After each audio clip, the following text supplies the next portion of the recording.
السلام عليكم ورحمة الله تعالى وبركاته. الإخوان كي دايرين؟ هانيين؟ الأحوال طيبة؟ أتمنى تكونوا بخير وعلى خير.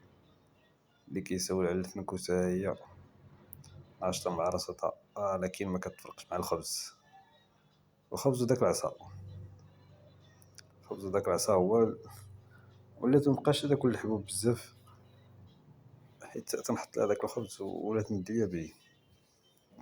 دابا ولات تتهرس كاوكا، ولا تتهرس اللوز، بدات تتهرس سميتها حتى الزريعة، حيت ما كانتش حيت كانت باقا صغيرة شوية، ما كانش تتهرس هذاك الشيء كله. شادين ستون انا وياه. والحكان دا خصنا نسميها سيدة الحكان، عزيز عليها الحكان، هذا تحضر راسها تقول لك راك حك،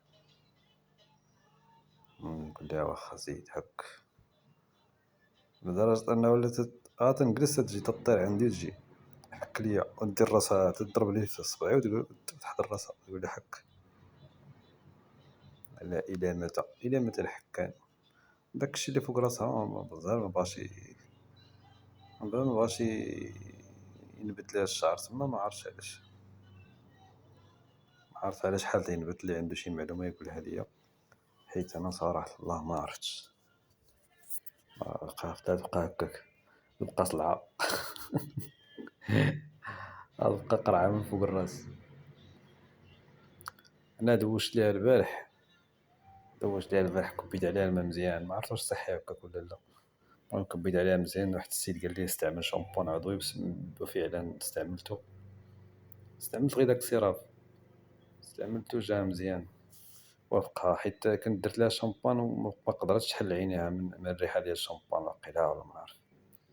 المهم ديك الساعه فاش دوزت لها بالشامبان ما قدرتش تحل عينيها، دابا فاش استعملت غير سيراف جا هو هذاك والمها مزيان. هو سيراف راه غالي شويه، ولكن راه جا مع عجبها الحال، وصافي بقات هكا على داك تتفرك راسها من الصباح، حيت دوشت ليها تقريبا مع ديك 12. وعلاش اصلا دوشت ليها؟ طحت في الكيكه، بانت ليها الكيكه في البلان، مشات ليها نيشان، الكيكه فيها الشكلاط. هذا هو المشكل، فاش تبقى طالقه في الدار، هذا هو المشكل. اي حاجه ممكن طيح فيها بنادم الا ما حضرش معاها، الا كان تيقليه ولا شي حاجه، راه مشكل. يعني الانسان يتربيهم وطلقهم في الدار، يعني ديما يكون على بال من العافيه، الا تقدر ممكن طيح فيها، الله يحفظ. ولكن انا تنكون معايا على بال، لا بليبار دي طون ما نحطهاش في الكوزينه، غير باش نيفيتي هذاك المشكل. حيت ديجا تفرجت في فيديوهات وقع لهم نفس المشكل، كنت شفت واحد السيده طاح لها غير يحط واحد الرجل في الزيت دلق ليها مسكين، تشبط، بقات تداويه تدير ليه لي برودوي، ولكن الانسان ما يوصلش لذاك المستوى كاع. حيدو من الكوزينه، ما عنده ما يدير في الكوزينه، العافيه وداك الشيء. هما ما تعرفوش مسكين، تيمشي لاي حاجه، وخصوصا تيكون فيهم داك الفضول، تيكون فضولي اي حاجه تلقاها تيمشي ليها باش يستكشف. مسكين ديك السيده مسكين، راه تشوط ليها من رجليها، من رجليه، غادي يهز عليها غير الخشب.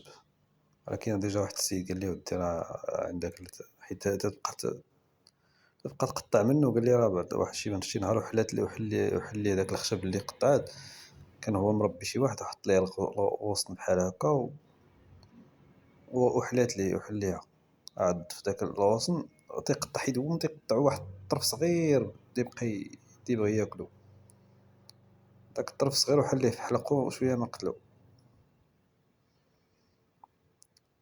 وكان واحد المشكل اخر ديال الامساك، ما عرفتش شنو هو الحل ديالو، شي واحد تعرف. فاش دير بوب ما تيطيحش الارض، تيبقى لاصق غير بعض المرات حتى تنحيدو ليها. اللي عنده شي اللي عنده شي معلومه يبارطاجيها معنا، الله يجازيكم بخير. ما عرفت واش نجيب الذكر ولا مازال، على شحال خصني نجيبو هادو معلومات ما عرفهمش. اللي عنده شي معلومه يقولها لي في كومونتير، ما تبخلوش علينا، الله يخليكم. ما عرفت واش نجيبو دابا يكبر معاها ولا حتى كان نجيبو، ما عرفتش. المهم اللي عنده شي معلومة يبارطاجيها معايا، حيت ما عمري انا ما عمري زعما فاكسينيتهم بجوج باش نعرف باش نعرف كيفاش تتم العملية، حيت دابا حاليا غير هي اللي كاينة. وقالوا لي راه نتوى، حيت داك البلان ديال الديل ديالها تيكونوا فيها شي بقعيات، شي بقيعات بيضين صفرين. قال لي راه نتوى. المهم السيده اللي خديتها عنده خديتها على اساس نتوى. دابا حاليا راه مازال ما عرفتش في عمرها 3 شهور. اذا كان ممكن شي حد يعرف عنده معلومات يقول لي من نشوفها زعما بحال هكا تبان واش تكرر ولا نتوى، ما عرفتش. المهم حاليا انا راه ما عرفتش.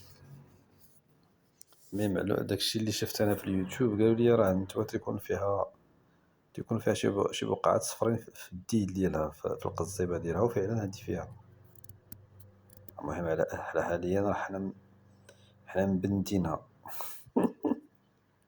من هنا للقدام الله اعلم، الا اتضح انه ذاك راني ظالمها. على كل حال خصني كيج اخر كبير، هذاك اللي عندي صغير ما داير شاي، ما تنسدش عليها كاع. ولات مؤخرا ما تبغيش كاع تنعس في البيت بوحدها، كنت نسد عليها صافي بدات تكالما. دابا انا نبغي نسد عليها تبدا تركل، تبدا طير طلع وتهبط حتى تنديها عندي، ولفات قاعده خايبه.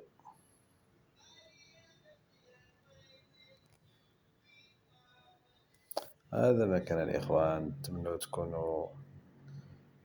يكونوا هاد المعلومات نبارطاجيوها من بعضياتنا، اللي عنده شي معلومات يقولها لينا نستافدوا جميعا. الله يجازيكم بخير. الله يسر الأمور ديال أي واحد. ونخليكم مع فريك الراس. شتي الخبز ما كان 10 للدص، تعيت والله إلا حيدتو ليها، وليت تنحيدو ليها، حيت مبقاش تاكل الحبوب، ولا تنحيدو ليها تذهب تاكل الحبوب ديالها. الله الإخوان، الله يسر الأمور. الله يجازيكم بخير، شكرا على المشاهدة. ما تنساوش ديك الجيم إلا جات على خاطركم. والسلام عليكم ورحمة الله تعالى وبركاته. يا الله زيدي كولي، يلا.